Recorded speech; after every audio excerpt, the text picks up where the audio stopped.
que es de las pocas. Recoge la opinión del profesor Drommel. Y ahí, al menos en el tribunal, a los asistentes les encanta el profesor Drommel. No solamente eso, pues no es un gran maestro. Nosotros sabemos el profesor Drommel. Y ha recogido eso. Y él señala así, él lo llama pues el pliego licitatorio, habla de las bases. Dice que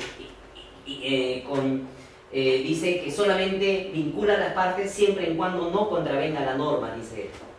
Y eso lo recogen en una resolución del tribunal, por lo tanto es un criterio obligatorio. Y no porque lo digo yo, porque lo dice la opinión 062-2012. Dice que las entidades o las salas están obligadas a observar los acuerdos de sala plena y las resoluciones del tribunal. Entonces, ya con ese sustento, de ninguna manera podría optarse, si hay una base que contraviene, oiga, tratar de forzar la figura, no, pues ya se integró, oye, me contraviene la norma igualito, ya vincula la parte, no señor, pues, no. Y tendría que declararse nulidad, tanto así, señorita, que el OCE declara la nulidad de las bases integradas. ¿Por qué declara la nulidad de las bases integradas? Porque contravienen la norma. Es decir, que la integración pues no significa que ya todo es felicidad para incluso poner contradicción a la norma, tanto así que el OCE la declara nula. ¿De acuerdo? Bien. ¿Cuándo se integran las bases? ¿Cuándo se integran las bases?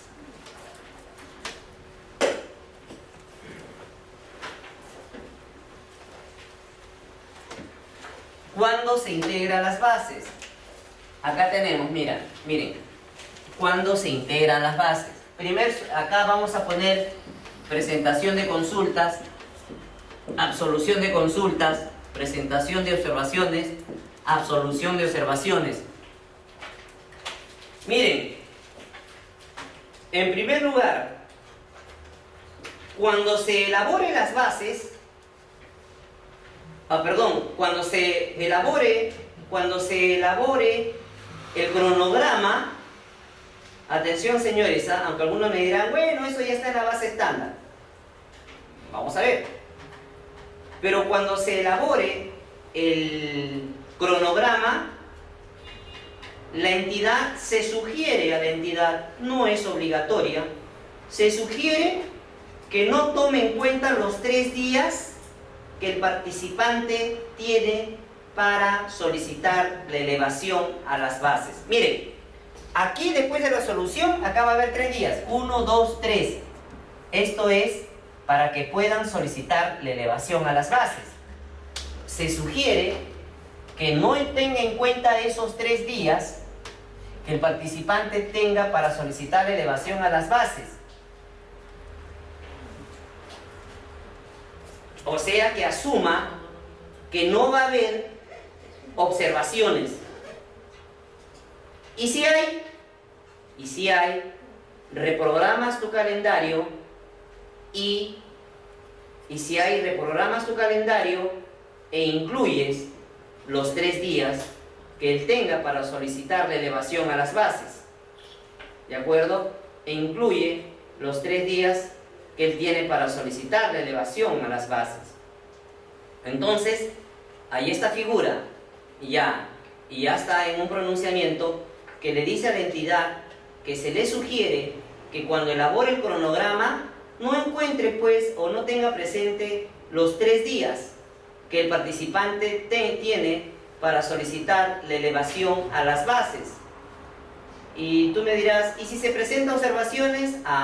Si se presentan observaciones, sencillamente reformulas tu calendario e incluyes los 3 días. Esto ya está en el pronunciamiento 207, ¿de acuerdo? 207, 2010 DTN, página 2. ¿Por qué? Pues, ¿qué pasa si usted asume primero de arranque, pone los 3 días? Asume que hay observaciones. Y si no hay, te tienes que esperar. Te tienes que esperar los días. Es por eso que mediante este pronunciamiento, que es un título jurídico para no tener en cuenta el plazo, y si se presenta, reformular. Y si se presenta, reformular. ¿De acuerdo? Lo reformula. Si se presenta, lo reformula. ¿Se entiende? Entonces, primeramente, se sugiere que no se tenga en cuenta los 3 días. Y si hay observaciones, este pronunciamiento te faculta a reformular tu calendario y tendrás en cuenta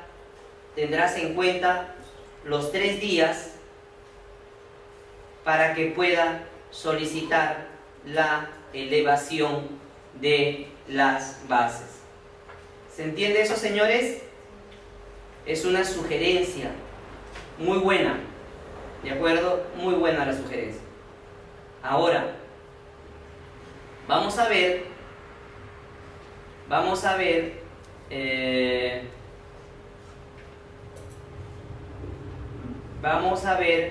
cuándo se integra las bases. Primer supuesto, supongamos que no hay observaciones. Primer supuesto, supongamos que no hay observaciones, ¿de acuerdo? ¿Cuándo se integran las bases? Síganme con las diapositivas, por favor. 1. No hay observaciones. Esta es la etapa de presentación de observaciones, no se presentó ninguna. Miren, la integración de las bases antes era al día siguiente, estamos asumiendo que no hemos colocado los 3 días. Antes era al día siguiente de la culminada la etapa de absolución de observaciones. Hoy, con la nueva modificatoria, primer supuesto, no hay observaciones, es al día siguiente de la etapa de presentación de observaciones.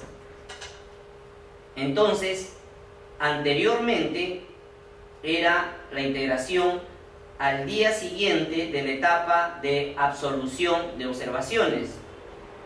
Hoy es al día siguiente de la etapa de presentación de observaciones. ¿De acuerdo? De presentación de observaciones. ¿Hasta ahí estamos claros, señores? Bien, entonces tener en cuenta ese tema. Primer supuesto. Ese es el primer supuesto. Vamos al segundo supuesto. Vamos al segundo supuesto. El segundo supuesto, ¿qué pasa si hay observaciones? Segundo supuesto, sí observaciones. Antes de pasar ahí, volvamos al anterior. Entonces, antes era al día siguiente de la etapa de absolución de observaciones. Hoy es al día siguiente de la etapa de presentación de observaciones. Se adelantó una etapa. Si se darán cuenta, todo este plazo de aquí se adelantó, ¿sí o no? Supongamos que acá hay 5 días. ¿Y qué hacemos si lo adelantamos? ¿Ganamos tiempo con estos 5 días? ¿Cómo están haciendo? ¿O no se está ganando tiempo, igual tengo que esperar? ¿O igual tengo que esperar?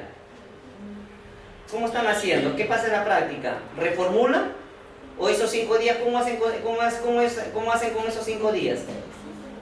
¿Reformulan o qué hacen? ¿O simplemente vuelven a esperar? ¿Siguen esperando? A ver, señores, en la práctica, yo sé que ustedes tienen experiencia. ¿Qué sucede ya? No digo cuál es la respuesta. ¿Qué sucede en la práctica? ¿Qué están haciendo en la práctica las entidades? ¿Están esperando o están reformulando? ¿Ah? ¿Qué significa reformular? O sea, como en el caso anterior. O sea, comerse la etapa. Comerse la etapa. Es técnicamente correcto. Sencillamente correcto.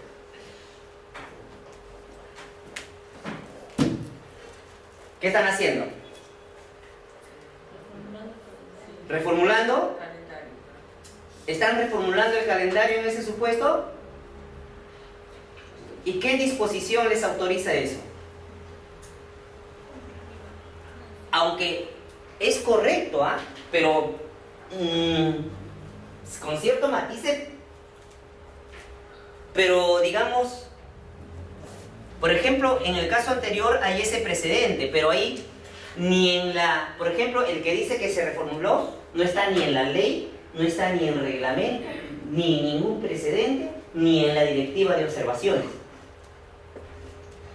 Pero suena razonable. Algunos están indicando, sí, yo reformulo, otros, yo me espero. ¿De acuerdo? Y la mayoría creo que está optando por esperar este plazo. Entonces me dirán, ¿de qué vale que han adelantado? Bueno, ahí sería interesante que efectivamente exista una disposición que conlleve pues a la reformulación y efectivamente nos ahorramos esta etapa, porque si no de nada serviría, ¿sí? ¿No es cierto? ¿Se entiende eso? Repetimos. A ver, señores. Una pregunta. Esta parte donde dice que si no hay observaciones se integran al día siguiente de concluir el plazo de formulación de observación, ¿eso está en el reglamento? En el reglamento está. Entonces, ¿eso no me facultaría a mí de que podría ser mi cronograma sin incluir absolución de observación? No podría llevarse esa interpretación. Es más, la base estándar ya lo coloca ya. Sí. ¿Alguna otra pregunta, señores? ¿Nada? Bien. Es que la norma habla más de prórroga, ¿no? Sí, bueno, la prórroga o postergación. Sería un adelanto, ¿no? Esto sería un adelanto y no es posible. Porque también hay una opinión que señala expresamente que no cabe adelantos.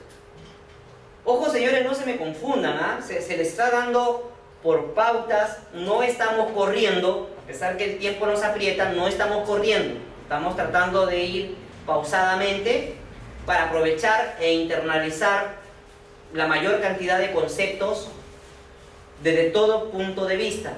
Lo que señala Marcial es correcto. Acá pues el tema de adelantar etapas, efectivamente ya les había indicado que en el tema de adelantar etapas, señores, no se puede adelantar etapas, pues. No se puede adelantar etapas. Y habíamos dicho, porque las etapas pues son reclusivas. Claro, ya hemos dicho también las situaciones que se están ocurriendo, que están enervando ese concepto. Pero adicionalmente, adicionalmente existe una opinión que indica que no se pueden adelantar las etapas. No se pueden adelantar las etapas. ¿De acuerdo, señores? ¿Alguna pregunta? Doctor, pero otra cosa que dice la norma es el plazo que hay desde la convocatoria hasta la presentación de propuestas. Si yo adelanto, ¿cómo integro? Ese es otro tema, ¿no es cierto? Sí. Porque la norma establece cantidad de días mínimas y de resultar afectados. Por eso, ¿no? Habría que ver este tema del adelanto, que tanto en realidad conlleva a una verdaderamente a ganar etapas, ¿no es cierto? Esa era la idea del comentario. Muy bien, efectivamente hay plazos mínimos que hay que respetar. Por ejemplo, en la licitación pública hay 22 días hábiles como mínimo entre la presentación de propuestas, entre la convocatoria y la presentación de propuestas, ¿no es cierto? 22 días hábiles para la licitación pública y para concurso público. Y para las adjudicaciones directas, ¿cuántos días? 10 días, ¿no es cierto? Entonces, señores, a tener en cuenta todos estos temas. Bien, si hay observaciones, la integración será 3 días siguientes del plazo que tiene para elevar. Si hay observaciones. Y el tercer supuesto es cuando hay un pronunciamiento. Te llegó un pronunciamiento, ¿no es cierto?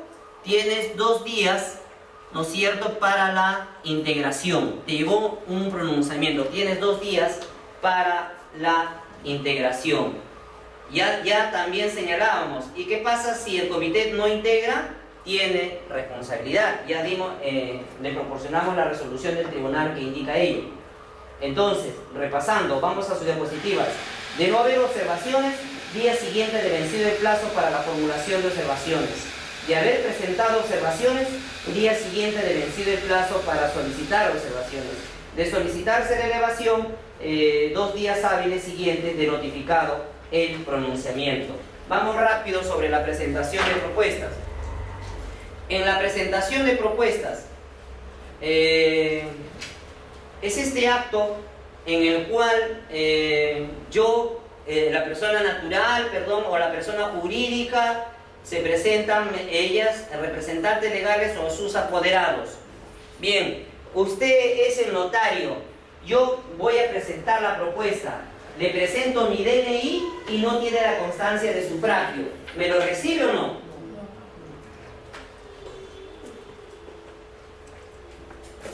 ¿Quedó clara la pregunta? Y eso está pasando. Eso ha llegado hasta el tribunal. ¿Ah? Ha llegado hasta el tribunal. Es más, ahora ya en las elecciones, ¿qué pasa si alguien no puede votar? Ya, bueno, paga su multa. Pero, ¿qué pasa si no tiene la constancia de sufragio?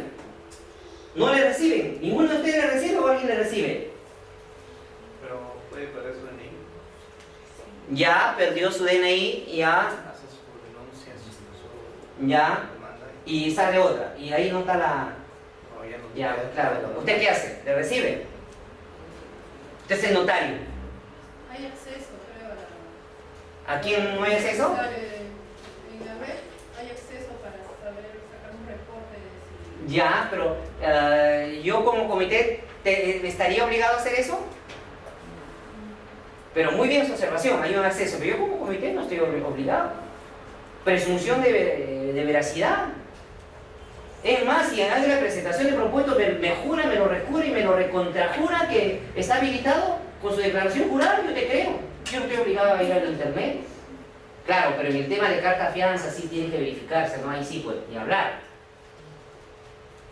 Ya, yo voy con mi DNI, no tiene constancia habilitado, la constancia de sufragio. Miren, no es obligatorio. No es obligatorio, ¿de acuerdo? Este caso ha llegado al tribunal. El decreto supremo 015-98 PCM decía que sí era obligatorio la constancia de sufragio para actos judiciales y administrativos. ¿De acuerdo? Sin embargo,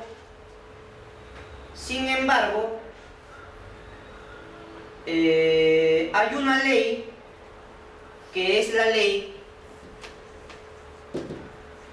al tribunal en este caso, a una ley 28859, 28859, que dejó sin efecto este decreto supremo. Por lo tanto, no es obligatorio para actos administrativos y judiciales. Bien, esto ha sido recogido, este caso llegó al tribunal y es así que mediante resolución 1569-2011, mediante resolución de tribunal 1569-2011-TCS1, se señala esa situación. ¿De acuerdo? Caso que llegó al tribunal. Hace poco, un alumno me manda un correo y muy elegantemente me dice pues que está errado este concepto. Me cita una norma del Jurado Nacional de Elecciones que señala expresamente que el juez o cualquier autoridad o notario que para cualquier acto que corresponda, dice, que corresponda, no pida, está sancionado incluso penalmente. Pero cuando dice que corresponda, y hagamos, aquí no, aquí esta ley dice, deja sin efecto este decreto supremo. Por lo tanto, no sería necesario. ¿Bien? No sería necesario y eso está recogido en la resolución del tribunal. ¿De acuerdo? Ahora, bien, yo me presento, está mi DNI, si yo soy una persona natural, suficiente, mis propuestas, ¿de acuerdo? A ver, si yo soy una persona jurídica, por ejemplo, a ver, Marcial es el gerente de una empresa y él, pues por sus obligaciones él no puede ir. Entonces, él me enviará a mí. Yo soy su apoderado. Él es el representante legal y yo soy el apoderado de él. Él adjuntará, ¿de acuerdo?, su vigencia de poder. ¿Qué más? Copia literal donde se consigne que él es el gerente, el representante legal, ¿no es cierto? Que es el representante legal. Pero adicionalmente, ya a nivel de pronunciamientos, se está mencionando un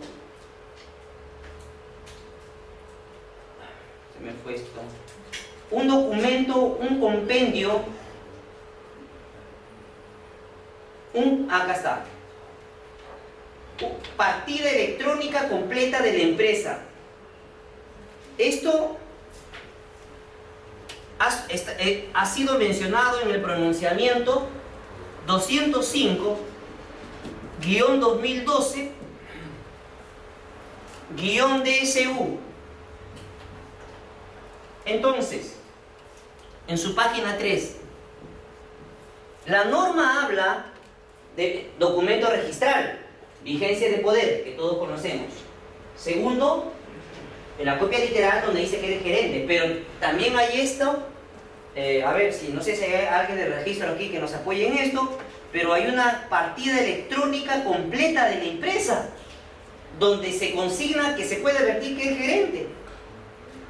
Vi un caso de una entidad que pidieron solamente vigencia de poder. El señor les trajo eso. ¿Y qué le dijo a la entidad? No te recibo, o el notario, no te recibo porque solamente se te pidió eso en las bases. Y ya por pronunciamiento tenemos este tercer documento, partida electrónica completa de las empresas. ¿De acuerdo? Una partida electrónica completa donde se puede inferir eso. Bien. Entonces,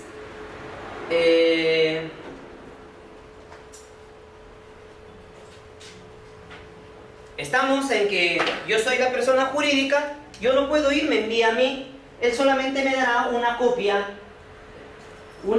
su vigencia de poder o su documento registral o esa partida electrónica del compendio completo de la empresa, donde se consigna que él es gerente, y me dará una carta simple. Me dicen que algunas entidades están pidiendo que la carta sea notarial para mayor seguridad. Nada de notarial. Para mayor seguridad, eso no es argumento, señores. Yo pido copia legalizada para mayor seguridad. No, señor. Ya está en pronunciamientos que tú no puedes pedir copia legalizada para mayor seguridad. Esos son argumentos que no van, ¿de acuerdo? Porque está atentando contra el principio de economía. Bien. A ver, entonces, ahora, ahí es sencillo, ¿no? Pero también, sí. Consulta ahí. Eso se da también en el caso de la municipalidad cuando yo quiero recoger mi licencia de funcionamiento. ¿Cuál es el caso de eso? No te entiendo. Cuando vas a la municipalidad. Nosotros pasamos defensa civil y ya fui a recoger mi licencia de funcionamiento. Querían que mi carta poder esté ya legalizada por el notario y todo. Bueno, eso sí, no sé cuál será el TUPA del OCE, sería bueno ver el TUPA de la entidad. ¿Ya? Bien. No quiero patinar, hermano, tengo una respuesta ahí, pero no, es otra ya. Bien, interesante lo que planteas. Ahora, entonces, en el consorcio ya dijimos, ¿no? basta con la promesa formal de consorcio. Si está lo consorciado con Marcial y se designó a Marcial, Marcial tiene que ir solamente con la promesa de consorcio. No hagan interpretaciones donde la norma no está haciendo. Algunos están interpretando, pero para mayor seguridad requiero no solamente la promesa formal de consorcio de Marcial, sino la vigencia de poder de Marcial y la vigencia de poder de Isuaita. Vía interpretación integrativa de ese artículo. No hay un problema, sé que algunas entidades están pidiéndole. Sé que algunas entidades están pidiendo para mayor seguridad, pero la norma dice expresamente, solo comente con la promesa formal de consorcio. Ahora, ya les dije, tienen que ver cuál de los dos se ha registrado. No vaya a ir el que no se ha registrado. Ahora, podrá ir, pero ya pues con una carta simple como un apoderado, pero no como consorciado, ¿no? Porque la norma dice que quien tiene que ir es el que se ha registrado. Y ese que se ha registrado va a ir con la promesa formal de consorcio. Y por supuesto con su documento de identidad. Ahora, si Marcial no puede ir, enviará a alguien pues con una carta simple. Y ese que irá llevará una carta simple y la promesa formal de consorcio. Y si él es el consorciado que se ha registrado, o son los tres, o va a ir un consorciado, el tercero, ese es el que se registró, entonces él llevará la promesa formal de consorcio. Él no puede ir, enviará a otra persona con una carta simple y la promesa formal de consorcio. ¿Se entiende? Bien. En la promesa formal de consorcio no es necesario que vaya el nombre del consorcio, ¿no? No existe. Miren, en ningún sitio está que el consorcio tenga que tener un nombre. Por ejemplo, hay casos en que hay dos consorcios que tienen el mismo nombre, ¿no? No, lo que usualmente es el consorcio conformado por las empresas tales y tales. Pero se autodenominan, digamos. Ah, bueno, por ejemplo, claro, son obras, no es necesario. No es necesario. No es necesario. Porque como no son personas jurídicas, no tiene por qué tener un nombre, ¿no es cierto? Basta que es una asociación en participación con sentido de complementariedad de una persona natural con una persona jurídica, una persona jurídica con una persona jurídica. Pero no es necesario tener un nombre. Algunos sí se ponen nombre, pero eso no hay ni más ni menos. Bien. Entonces, ahora, cuando yo llevo toda la información, ya pasé el notario, ¿no es cierto? Ya pasé el tema del notario. Entonces, tengo dos sobres, un sobre económico y un sobre técnico. El sobre técnico, en sí tengo dos sobres, dos sobres. Tiene que ir dos sobres, uno técnico y uno económico. Y dentro del técnico, dos copias para el talón de comité. En el cambio, en el económico solamente hay uno. ¿Qué hacen algunos? Como acá es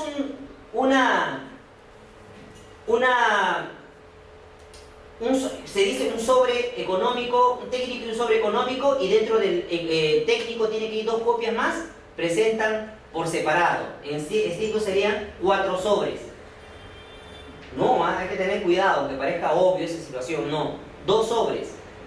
Ahora, la idea de la presentación de estos sobres en la propuesta técnica es, claro, presentar todos los documentos obligatorios, ¿no es cierto? Las declaraciones juradas, en ese caso, la promesa formal de consorcio, los requisitos mínimos que se piden. Por ejemplo, si yo solicité que hubo 2 años como mínimo de personal propuesto, tienes que poner en las bases 2 años como mínimo. Tienes que decir en las bases, no solamente pedir la cantidad de años, sino señalar con qué documentos vas a acreditar. Y también tener en cuenta que esos 2 años que sirven para acreditar los requisitos técnicos mínimos ya no pueden ser evaluados como factor. Ahora, cuando presentas, vamos a la primera de la promesa formal de consorcio.